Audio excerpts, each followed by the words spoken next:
In this video, we're going to take you through configuring your NetComm eWAN modem. The first thing you're going to need is one of these. Make sure it's plugged into the wall and the power is on.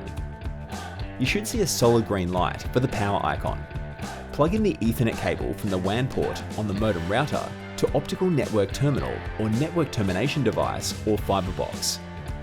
The port might also be labelled as LAN/WAN, WAN/LAN4, or Internet.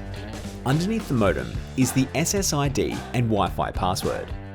Use this to locate the Wi-Fi name on your computer and then join the network. Now, don't worry. When you successfully join the network, it will say No Internet Secured. This is because we haven't configured or set it up yet. Open the internet, browse on your computer or phone, and type in 192.168.1.1. You can also check the bottom of the modem for the correct IP address if that doesn't work. You'll be prompted for a username and password. Ready for it? Username in lowercase is admin. Password in lowercase is admin. You can also check the bottom of the modem. In fact, when in doubt, that's the best place to look. Once logged in, if this is a first-time configuration for the modem, it will open this window.